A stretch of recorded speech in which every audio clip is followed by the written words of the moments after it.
Hi everyone, my name is Christian Busch. I am the man of the hour this week, and I'm very much looking forward to a conversation with Justin about the question of can we create our own luck? Ooh, are we lucky? We have Dr. Christian Busch, and he is the author of the Serendipity Mindset, the art and science of creating good luck. I think it's a good luck to be sitting right here with you on the Zoom call. Although we're both in New York and we could have made this happen in person, I'm just glad to have you at all, Christian. I emailed you, and I want to just tell you thank you for coming on the show. Thanks so much for having me. It's great to be here. I think we have a lot to talk about. I mean, think about just the name of the book, right? The art and science of creating good luck. So that's one thing I want people who are tuning in. Thanks for tuning in to listen to you and all the golden rules that you might have around it, but also you. We have to start there. But you're also the director of global economy at NYU, right? In the Center for Global Affairs, where you teach on purpose driven leadership, impact entrepreneurship, social innovation, and emerging markets. Okay, that was a mouthful, and I don't even know what half of that stuff is. So we're gonna have to talk about it, right? Because if I don't know, I know people tuning in probably don't know either. But let's start with this book, Serendipity Mindset. Where did that come about? Yeah. Well, it's really based on this notion that I've been working as a community builder, as an entrepreneur, social entrepreneur, and later in academia. And the most successful, purpose-driven, inspiring people around me, they seem to have something in common, which is that they somehow intuitively cultivate serendipity. They see a little bit more in the unexpected than others, and then turn that into this kind of smart luck, these unexpected positive outcomes. And so that's what got me excited. Is there a science-based framework for this? And is there a kind of mindset we can all develop? And that's really what the book is all about. I mean, and then you say mindset. So where did you then begin to take the term serendipity and believe that it was a mindset? Because I've heard the term before, and I've really only heard it from my cheerleading coach and the president of the IRTS, which is a fellowship in television. But I've heard it twice in my life, and I'm like, serendipity, what? So then at what point does it become a mindset from what you've studied? That's a great question because, I mean, usually when we think about luck, we think about this kind of passive luck, right? So that just Yeah. happens to us, like being born into a great family or stuff like that. All the things, as much as I know, we can't really influence. But then on the other hand, there's serendipity, that kind of smart luck. That's essentially saying, take this situation. Imagine you're in a coffee shop, and if you have irrelevant movements like I do, you spill coffee over someone, and imagine this person looks at you slightly annoyedly, but you sense there's something there. You don't know what it is. You just sense there's something there. And now you have two options, right? Option number one is you just say, I'm so sorry. Here's a napkin. You walk outside and you think, what could have happened had I spoken to that person? And then option number two is you start a conversation. That person turns out to become the love of your life, your co-founder, you name it. And in life, and when you look at kind of up to 50% of inventions, it's always this kind of unexpected moment that we then have Mhm. to do something with it. And it's our reaction to the unexpected that either turns it into something positive or that kind of misses it or that doesn't do anything with it. And so it's really, that's the mindset piece in terms of saying, how do you start to see those kind of potential incidences as an opportunity, but also how do you learn how to connect them to something meaningful? So actually, and that's the dot connecting, right? How do you imbue meaning in the accident? Yeah, and then and then you have my gears running around upstairs because you mentioned like you're gonna spill coffee on someone, and then that could be your potential wife, but only if you act this way. That's a lot. So then, because that's like a small example, can you then give us an example where you had to go behind you and connect the dots as to how serendipity really worked in your favor after having kind of been intuitive enough to say, well, you know what? This is kind of unexpected. I'm going to do it in this way, and we're going to watch how this thing's unfold. Yeah. It's interesting because I think a lot of times in life, right, we can only connect the dots at hindsight. So, a Mhm. lot of us might have had this kind of unexpected encounter with someone. And then 5 years later, we might be like, oh my God, that person told me about this. Now I should start a company with this person. And so it's kind of those unexpected moments where we connect the dots. It can be a complete time lag with it. But I'm just a big fan of, if you think about, take the potato washing machine, right? Take the potato washing machine where a couple of years ago, a company I've been working with, they received calls from farmers. And they produce washing machines, refrigerators, and they receive calls from farmers. And the farmers told them, your crappy washing machine is always breaking down. Well, why is it breaking down? Well, we're trying to Mhm. wash our potatoes in it, but it doesn't seem to work. And so, now we have two options being on the line. You can either say, well, let's educate the customer and tell them, don't wash your potatoes in the washing machine. It's not made for that. Yeah. Or you say, hey, that's actually unexpected, but also maybe there's a lot of farmers in the world who might have a similar problem. So why don't we build in a dirt filter and make it a potato washing machine? And that's kind of to your point earlier, in the moment itself, the only thing you're doing is to say, okay, is there something in this moment that I can do with this unexpected thing that seems like an accident, or it seems like something that's going wrong, but actually maybe I can connect that to a bigger problem. And in my own life, I've seen that, like, my whole life has been full of serendipity. I mean, the way I set up my companies, usually I bump into someone at a conference, we get talking, we share interests, and then we set up a company, like those kind of things. Like my whole life has been like this. But what I found fascinating is when you really think about what, for example, my story has in common with the story of the social entrepreneur in Kinshasa, with the story of the person who has an amazing love story with someone in London, like those kind of things, the stories are very different, but there's always the same pattern of responding in some way to something that could have gone wrong, but then doing something with it. Or, and Justin, I think that's where it gets really exciting. It's not only about making accidents meaningful, we can also create more meaningful accidents. And I think that's where it gets really exciting. We can cast hooks, for example, and things like that. I almost would love to see you on a dating show, because I imagine you spilling a coffee. I'm just going to continue to use that example, but you spilling a coffee on someone could have been intentional. You know what I mean? That's when, absolutely. And like you had said, there's a certain pattern there of open and willingness, if we could talk about that for a moment too, because I think a lot of what the missed opportunity is with folks who don't necessarily know how to react to those situations that you had just mentioned is a lack of openness, right? And a little bit of vulnerability as well. So what in your findings or people you've encountered maybe at a conference and had these serendipity conversations with, where did you guys talk about openness and what came about of that? Well, it's interesting because, a lot of our work kind of points to that, like finding that at the end of the day, and I've seen that in my own life, we all have these self-limiting beliefs and biases, right? And things that hold us back. So for example, imagine you are in this coffee shop situation or at a conference or in a meeting where you had this unexpected great idea, but you don't bring it up or you don't talk with that person. And that's usually something that, we see that opportunity, but something's holding us back. Fear of rejection, imposter syndrome, lack of self-worth, you name it. And that's kind of like, in a way, the deeper psychological work that we sometimes have to do to actually then, like act on that moment. And I, for example, I used to have fear of rejection. And so, I would have been the kind of person who with a lot of discomfort maybe would have approached someone, but also I would have felt a little bit of fear of rejection there. And what I did and what I found kind of like super helpful was to say, okay, I always assumed that the worst thing that can happen is that someone rejects me, in terms of, you go up to the speaker and they say, I don't have time for you, or you speak with that person in the coffee shop and they're just not interested, things like that. And then I realized, no, the worst thing that can happen actually is walking outside and thinking, what could have happened? So that regret of what could have happened. And so once, I reframed that and said, hey, actually, the sting itself is not the worst thing. The regret is, then actually it became much easier. And I'm a big fan now, Justin, of things like, for example, a friend of mine, what they did for overcoming fear of rejection was literally going into coffee shops where they knew they wouldn't go back to and ask for free coffee.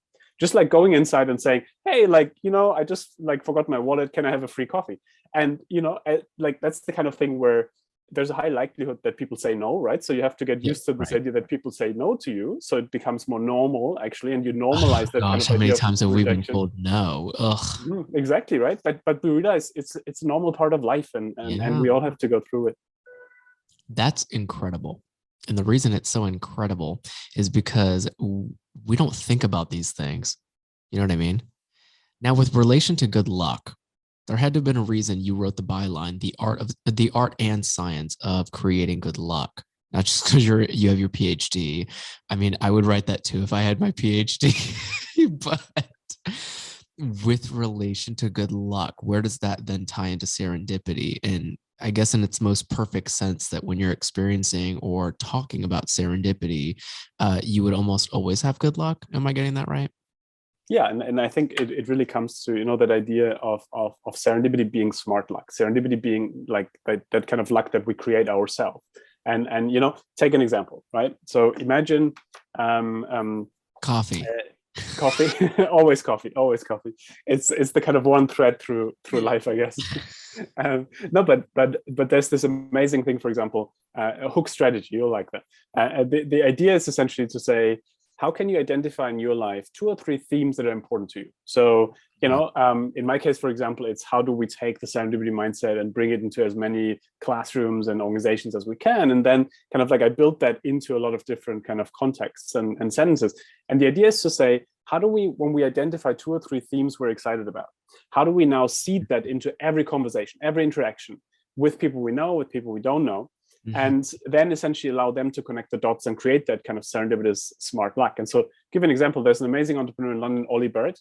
And if you would ask him this dreaded, what do you do question, this question that puts people into boxes. And so he wouldn't just say, I'm a technology entrepreneur. He would say, I'm a technology entrepreneur, recently started reading into the philosophy of science. But what I'm really excited about is playing the piano. And so what he's doing here is he's giving you 3 potential hooks where you could be like, oh my God, such a coincidence. My sister is teaching on the philosophy of science. You should give a guest lecture. Oh my God, such a coincidence.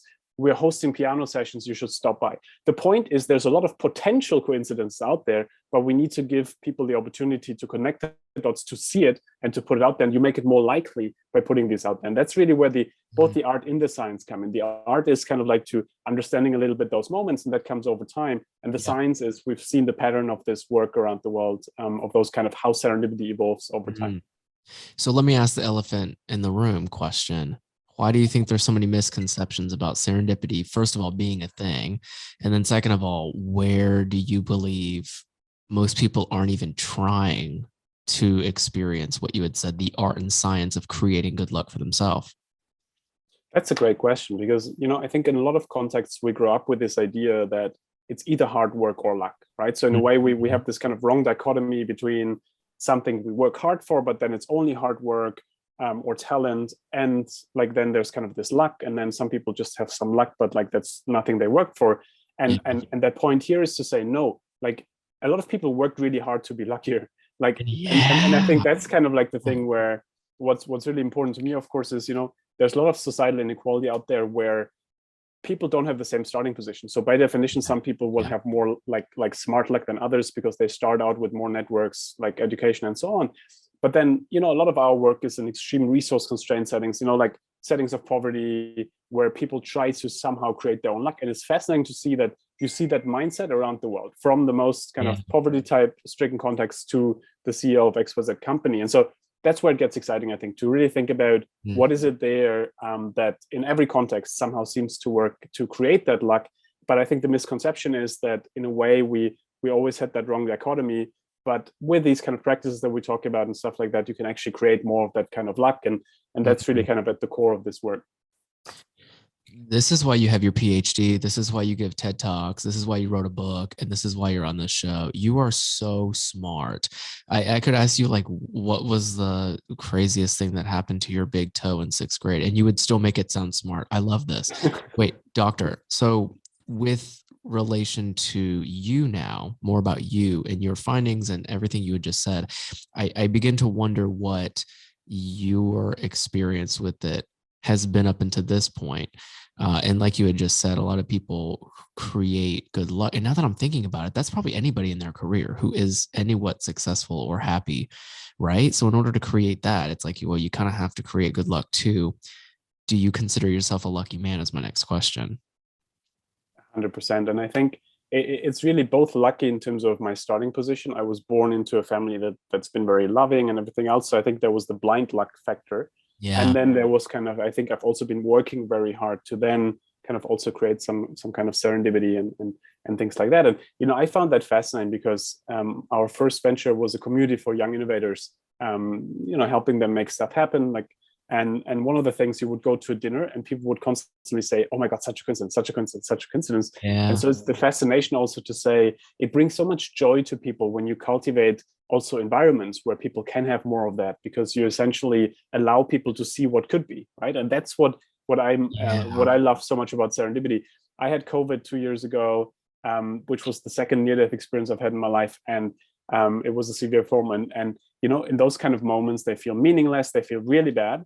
But then I think the kind of interesting thing is that a lot of times they become inflection points for something interesting, right? And I think that's kind of, we can probably talk more about all these things, but I think at the end of the day, my whole life has been around serendipity since I can think of it. I love that. It's why you have such great energy. It's funny how like I always claim never to be a therapist or an empath, but I know a good person when I see one or hear one or talk to one on Zoom. That's cool. I want to go back to luck in just a moment. Like you had said, we could probably keep talking about it. Something I do want to hit on with you in just quite in a couple minutes will be just the good things that do happen when you attract your own luck. I feel like people can kind of be super receptive to that. So I would love to talk about that with you.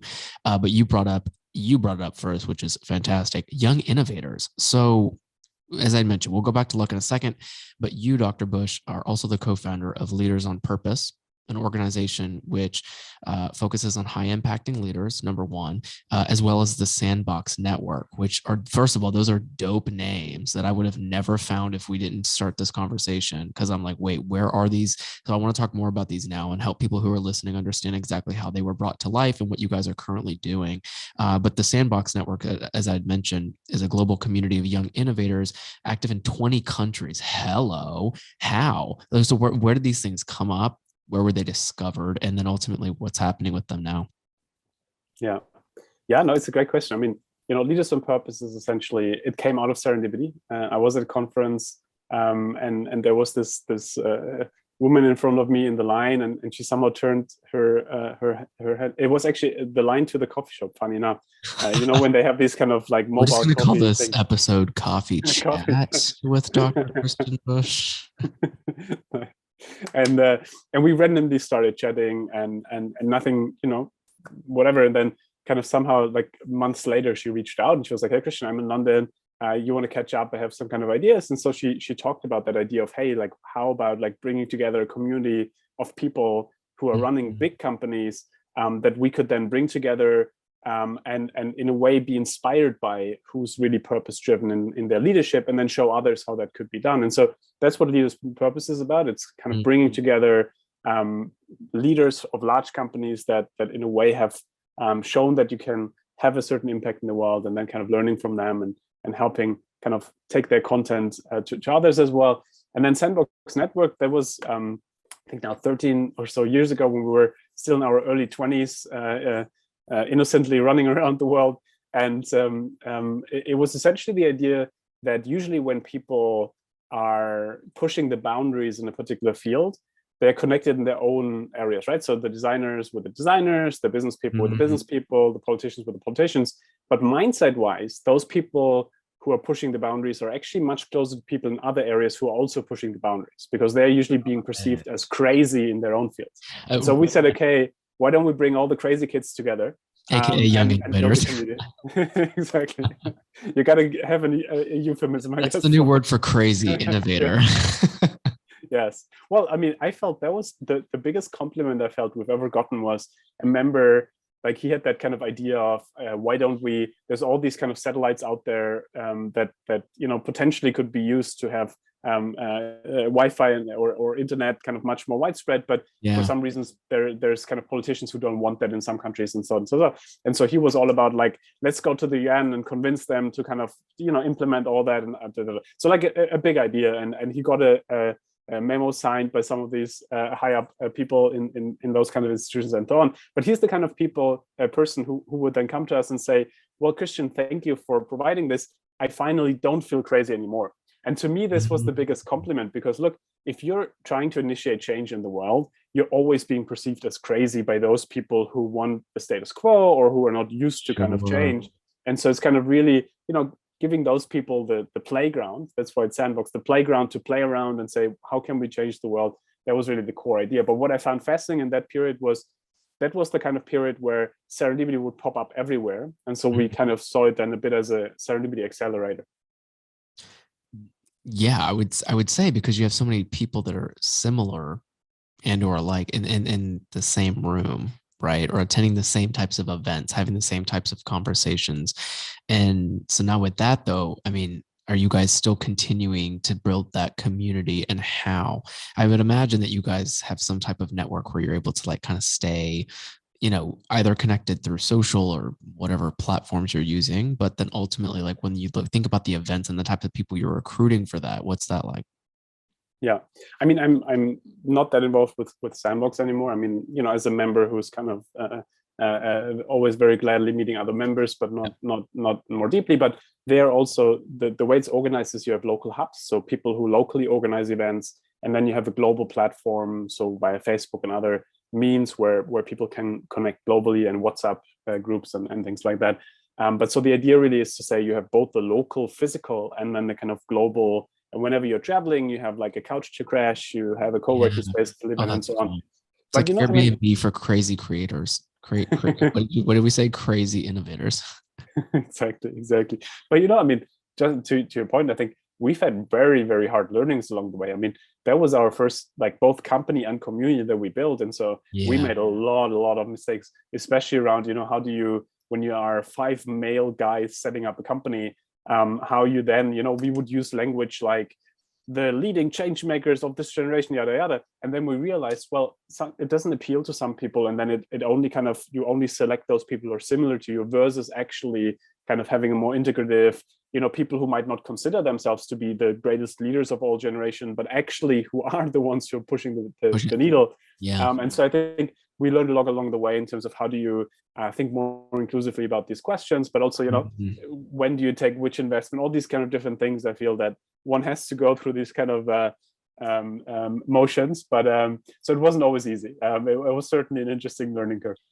Well, I'd say, right, it's over here like you're building something that was already non-existent, and then you're running into certain things that like are going to motivate you, but also feel like setbacks at the time. But then, because you're such a natural optimist, you probably saw the serendipity in all of it along the way.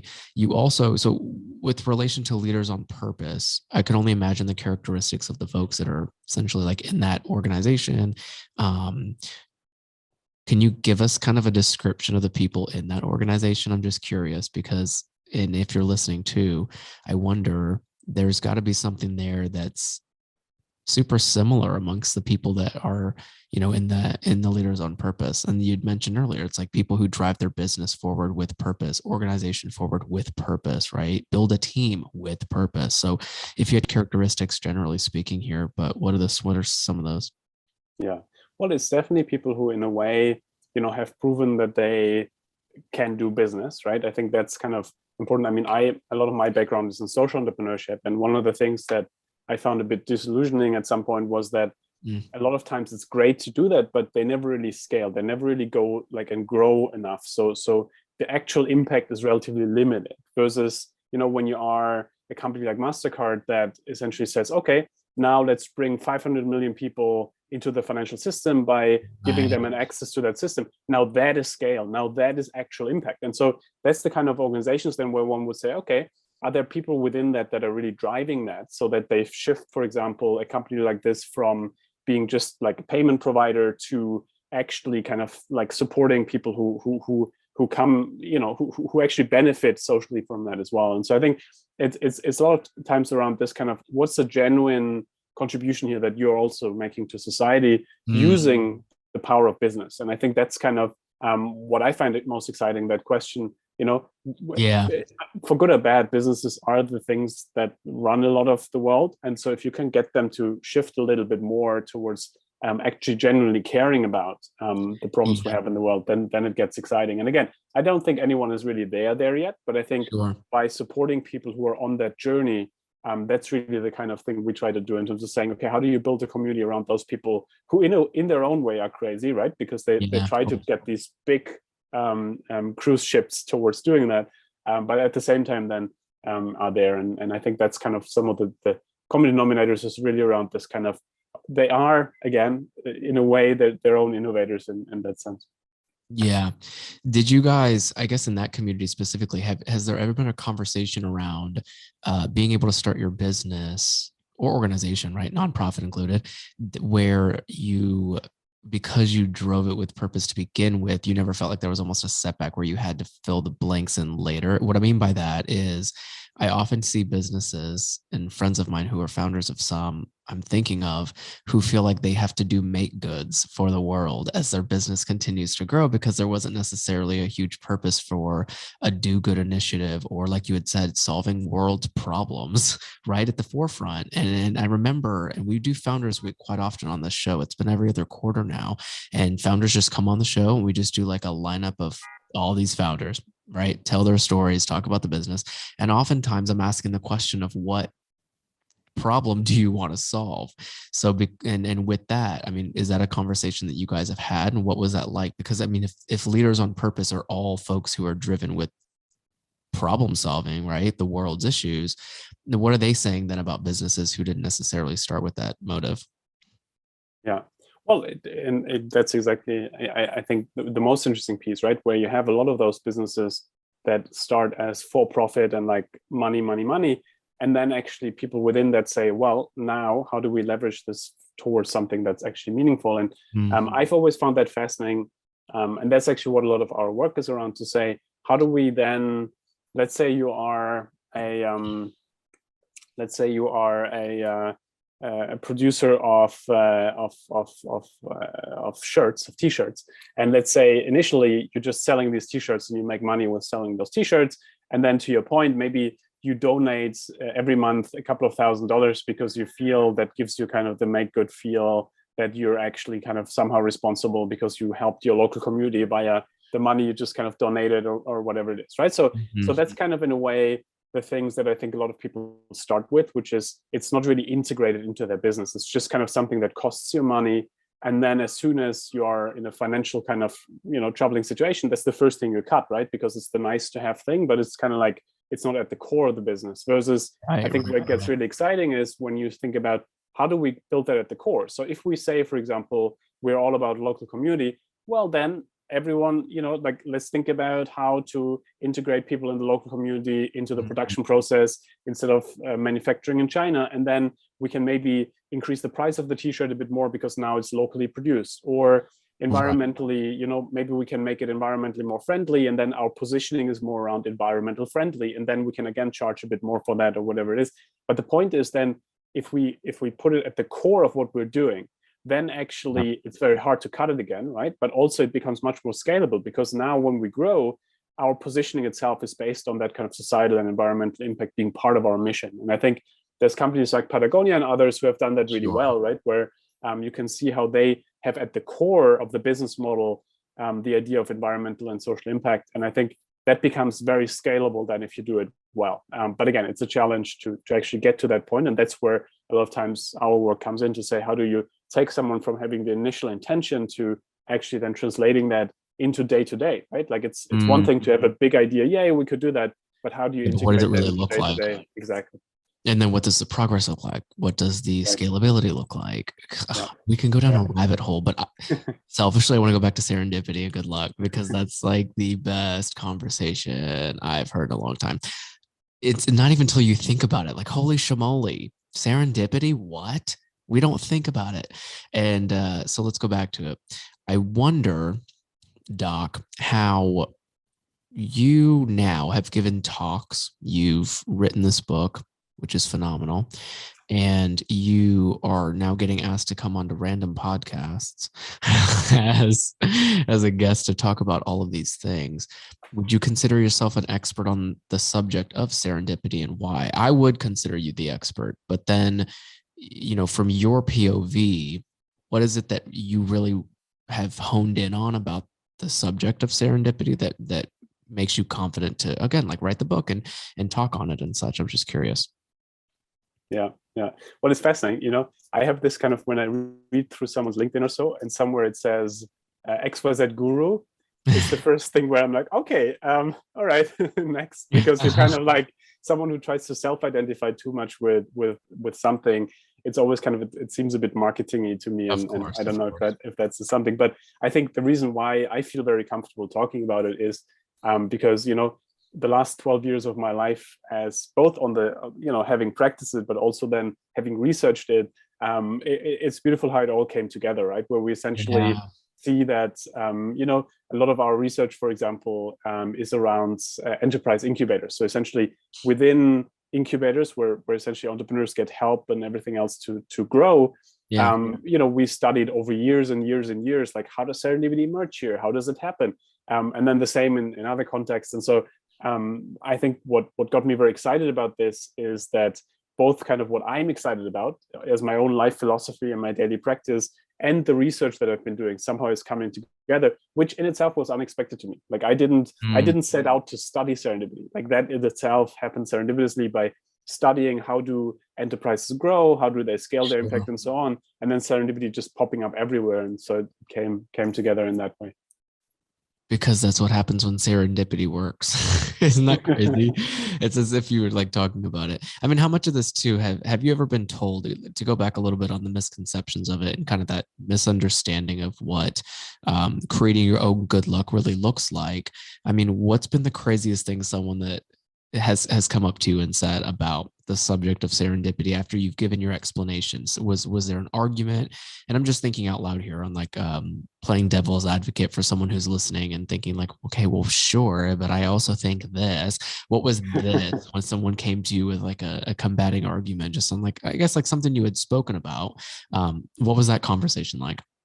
It's a great question. I love that. Coming from Germany, I mean, we love planning, right? We love like the idea that you can plan everything out and you don't need serendipity in your life and things like that, right? Right. Not all. I mean, I'm sure there's a lot of amazing. The Japanese people are the same way. My mom has always said, like, straightforward, one way or the other, get out. Like, well, funny enough, actually, the book did really well in Japan. Like, kind of people seem to. I'm glad they're changing their ways. It's a very old country, and my mom always says, they're like, you know what? Like, they like the way things have always been done, and women still don't work sometimes, right? Moms don't work, so I'm glad it did well in Japan. I'm gonna ship it to my mom now that I have it. But there is a Japanese version actually, like in Japanese. Oh, so even better. Wait, does it go from left to right? I assume everything that the language should do, it does. Cool. We'll be happy to. I'll send you it. But to your point, right? What I found fascinating is that I always assumed that a lot of this kind of content would be mostly for people like us who intuitively do a lot of it. And then, hey, here's a language for you. Here's a way of how you can describe what you're doing. And hey, here's more practices and more things you can do. And here's a way to legitimize what you're doing. But actually, what I found fascinating is that the people who actually have the biggest shifts are the ones who first, quote unquote, don't believe that you can do it, and then go there. And so, to give an example, one of my colleagues in London, when I worked there, he came to me and he was like, "Look, Christian, I love you, I love your content, I love everything, but why do I need serendipity? Like I have a good life, I'm a top professor, like I have everything. Like why do I need serendipity?"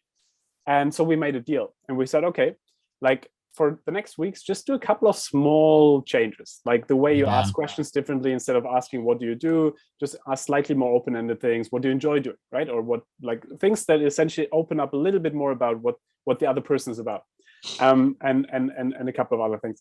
And so we made that deal. And he comes back a couple of weeks after and he's like, "Christian, I didn't know life can be so joyful." And to me, that really kind of like was at the core. Like, you never know what's on the other side if you don't allow for it to be there. And we don't know what we're missing out on. And I think that's kind of like, to me, the biggest pain I have in my life is that I think there's so much missed serendipity out there because we don't open our eye to it, because we don't believe it's there. And, to give you maybe one experiment, one of my favorite experiments actually around this, which is about the alertness, that once you expect something to be there, it's more likely that you see it. And so there's this amazing experiment where do you consider yourself to be lucky, I assume, or unlucky? Like, where do you think, like, me? Oh, if you're lucky, I'm lucky. I'm lucky to even listen to you say this stuff. I'm a lucky man. So that's good, because it makes it more likely that you will be lucky in the future. And the reason I'm saying this is, so in this one experiment, they took people who self-identify as very lucky, so people who say good things tend to happen to me, yada yada, and people who self-identify as very unlucky, so people who say bad things always happen to me, I'm always in accidents, and so on. And they take one of each and they say, walk down the street, go into a coffee shop, order a coffee, sit down, and then we'll have our interview. What they don't tell them is that there's hidden cameras along the street and inside the coffee shop. There's a 5-pound note, so money, in front of the coffee shop. And inside the coffee shop, there's this one seat empty next to this extremely successful businessman who can make big dreams happen. Now, the lucky person walks down the street, sees the 5 pound note, picks it up, goes inside the shop, orders the coffee, sits next to the businessman, they have a conversation, exchange business cards, potential opportunity coming out of it. We don't know that part. The unlucky person walks down the street, steps over the 5 pound note, so doesn't see it, goes inside the shop, orders the coffee, sits next to the businessman, ignores the businessman, and that's it. At the end of the day, they ask both people, how was your day today? And so the lucky person says, well, it was amazing. I found money in the street, made new friends, and, potentially an opportunity. The other person just says, well, nothing really happened. And we all know those people in our lives, right? Where you have couples where they're in exactly the same situation, but one seems to have a little bit more luck than the other. And that's really where the mindset piece comes in. But also in this example, it's really a lot about the alertness. I find a lot of money in the street because I expect it to be there. Unfortunately, mostly pennies, so it doesn't really add up. But it's amazing. Once you expect it, then you look for it. And once you look for it, it happens obviously then more often. Wow. You just dropped a lot. So let's break it down. The alertness factor is very interesting because I feel like that's even more reason why there's a huge misunderstanding, or at least a discrepancy there of why people wouldn't necessarily continue to think about creating any form of good luck. And it's because we're all busy, right? So to the busy person, what do you tell them in terms of alertness? Because if I'm busy and I'm walking down the street with both of my cell phones and I'm like, oh, I'm busy, like whatever. Of course, I'm not going to find $5 on the street. I'm worried about making $5 on a phone call with a client. You know what I mean? So it's very just for the busy folks out there, the ones who are like a little bit preoccupied, not just on the streets, but in a coffee shop or in the office or wherever they might be. What do you tell them? And I kind of know where your answer is going to be, but what do you tell the folks that are, trying to be a little bit more alert and I guess present so that they can pursue that creation of good luck? Yeah. Well, I guess, 3 things come to mind. One is, I think there's a big difference between being busy and being productive. I think a lot of people are always busy, but actually, if you ask them at the end of the week, so what did you actually do? Exactly. But then if you ask them at the end of the week, so what did you actually do? They might have difficulty of adding it actually. And they're just tired. Yes, exactly. And so my first point is, I think a lot of it is around kind of like stepping back and saying, okay, when I look at my day, what are kind of like meetings, for example, that are just, we do them, but we don't really see a meaning in it. Or we could, like the 45-minute meeting could be like 20 minutes or 5 seconds, or 5 seconds, right? Or reorganizing it. So I think the first thing is to really look at one schedule and think about, is there something in there actually that I really don't necessarily need that much, that I just do because it kind of, is there, but it doesn't need to necessarily be there. And then I think in general, though, to your point, right, a lot of us are in fight or flight type, like organizations where we have to perform, we have to get stuff done. And of course, then we can't really just open like to alertness all the time. But there, I'm a big fan of kind of, there's all this brain science and neuroplasticity where your brain essentially, the more you help your brain understand something, the more it will automatically do. So for example, if I set myself the goal that in every conversation I have, I want to make one introduction. I want to introduce you to someone in Japan who can get your mom the book. I want to, like when I read a book, I want to relate that to one other idea.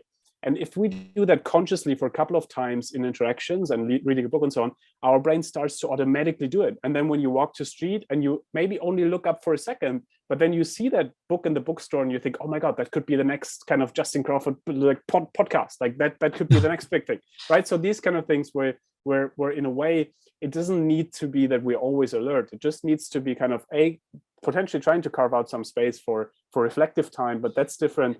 But I think in the day-to-day, it's really also just expecting it to be there, looking up from time to time, and it'll happen, especially if we kind of prime ourselves a little via these small things, like trying to connect the dots all the time and things like that. But then the third one, Justin, I'm a big fan of things like meditation. So because I think, of course, at the end of the day, what we just talked about, right? This idea that people are extremely busy, but then maybe don't get that much done. Yeah. And then, when you're on your deathbed, to me, one of the biggest questions always is, what's a deathbed regret, right? And I bet you a lot of people will not regret, or a lot of people might regret, oh my God, like I was kind of like on my Instagram for like 20,000 hours, like when I was working. versus like really kind of having that one meaningful conversation where you're actually present, or Yeah, something that kind of reconnected with an old friend or whatever it is. And so I think I would always like take the step back and think about what is really meaningful to me, and how can I live a more meaningful life. Because look, life can be over any second. You can run in front of the car tomorrow morning. You might oh not my have God, knock time. on And I wood. think that's kind Ouch. of, yeah, it's, That's you true. know, as someone who had 2 near-death experiences, I can attest you, it Oh is a God. huge privilege to be on this world. And so I think we Yeah. have to not take that for granted. Well, I'm glad you're still here because you tell quite the story. There's wood behind you that I want you to knock on so you don't have 3 near-death experiences. And near what he just knocked on is the book. Hello. I want you all to go get one of these things. So I'm going to toss all of the links to the Serendipity Mindset and Dr. Busch's socials, his website, all of his incredible TED Talks and speaking engagements, because you're phenomenal. And if you hadn't said yes to coming on the show, I don't know if I would have been so confident as to having such a great conversation just about creating good luck. When I read that in the byline, I was like, are you kidding me? That's the whole conversation. That's all we need to talk about in order for people who clicked play, thank you again, to understand that that's a huge possibility there. You know, possibilities which are opportunities, and you don't want to miss those. My friend, thank you. Thank you for saying yes, sharing your story.